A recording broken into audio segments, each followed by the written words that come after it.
Bad reviews, we all get them from time to time, and we need a decent strategy to work with the customer with the problem to make sure they're satisfied, but more importantly, to make sure that future customers know we look after our existing customers.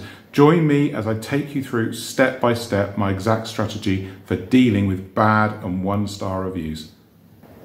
Before we get into the strategy, I want to give you a really useful piece of information. If you're a new or growing Etsy seller, you might not know how many sales it takes to get a review. So for physical products across all niches on Etsy, on average, it's about 8 to 15 sales per review. That's just a general guideline. For digital products, it's much harder. It's 10 to 25 sales per review. So I see a lot of sellers saying, I haven't got any reviews, I haven't got any reviews. You do have to wait. These numbers tell you that they're not going to come in at sort of 2 sales and you get a review, 3 sales and you get a review. Occasionally people get much higher statistics than the average, but on average 8 to 15 sales for physical, 10 to 25 for digital. Now let's get into this strategy, it's really important. So this is how you take care of your customers with reviews. The first thing is, we all get nervous with reviews, right? I still get nervous after thousands and thousands of reviews. There's always a little flutter when you get a review. Is it going to be okay? Is it going to be a 5-star? Is it a 1-star? You know, the first thing you do when you get a 1-star or bad review is read it, absorb it, and walk away.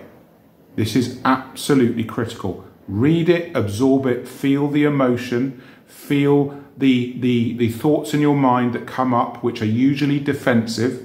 Feel them, walk away, spend some time away from the review. That's the first thing. You've got to be calm when you come back to actually do this strategy, because it's a process.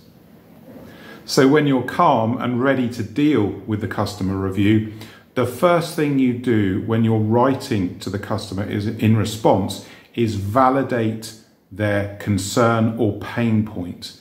Even though you might feel defensive, even though you might say to yourself, I know my products are perfect, I know my products are great, the customer is in pain, you validate their pain point and concern.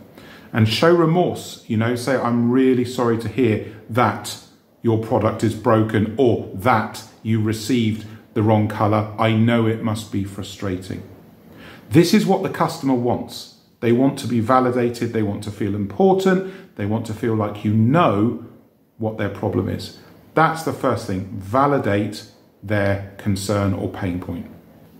So once you've validated the customer pain point, the next thing is to offer the solution. So if it's a broken product, you're going to send a replacement. If it's a digital product and the file doesn't work, make sure you send them a file that does work. If it's the wrong color or dimensions or something like that, you offer the solution to the customer and say to the customer, for example, I'm going to send you the correct color as soon as I possibly can.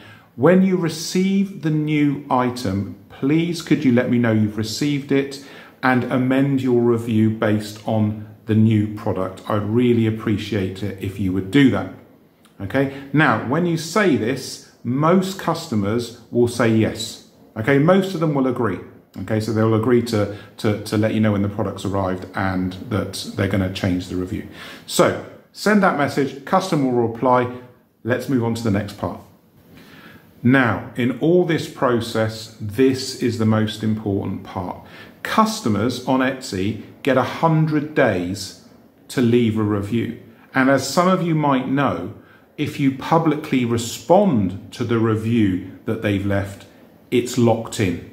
So this is why you don't want to touch the 1-star review and write a response to it, because number one, your response is locked in, and number two, they can't change it. So it's very, very important that the customer has time to change the review first. So what you need to do is give the customer 20 days, around 20 days, whatever the time frame is for the postage for the customer, for them to receive the new item, to receive and think about the quality of what they've received and decide to amend the review. So give the customer a set period of time to change the review, because That is the gold here. The gold is getting the customer to amend the review so it actually appears as a 5-star review rather than a 1-star review. Now, the customer might do it. Great, they might do it. They might not do it. So if they do, no problem. If they don't, this is what you do. You go to the 1-star review and you lock in your public response. So your public response is basically what you said to the customer in terms of addressing their pain point, but written publicly so that all people, potential customers looking at your store, can see you look after the customer. So you actually say to the review, to the 1-star review, you validate the pain point, you offer the solution in the review response that you gave to the customer. I offered to send the customer a replacement, which was done.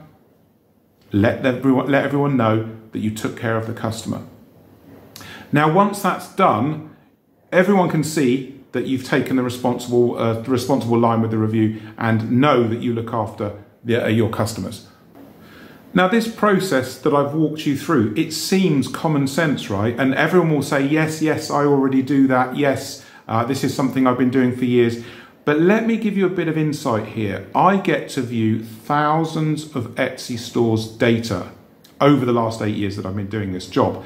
And I can tell you straight what people say about customer service in their Etsy stores versus what they do are two completely different things.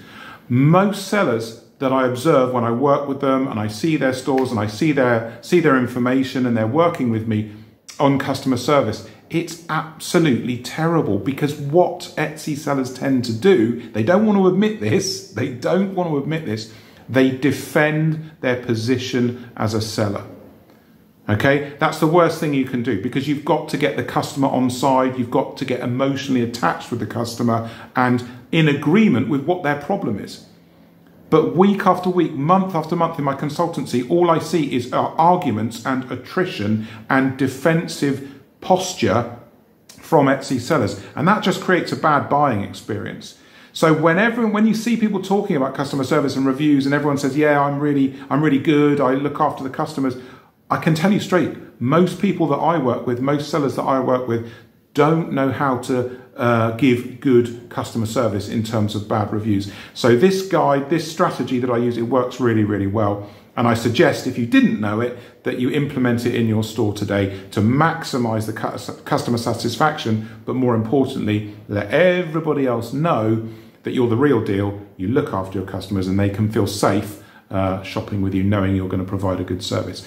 So let me know in the comments your customer service experience. Let me know what you do. If you can be brave enough to let me know that you're not very good at it, say so. Say what your problems are. Say what the things that have happened with you with customer service. I'd love to know your thoughts. Also tell me what you think about this strategy. I know it may appear obvious, but so many people don't know how to do this well. So let me know all that in the comments, and I'll see you again soon. Cheers.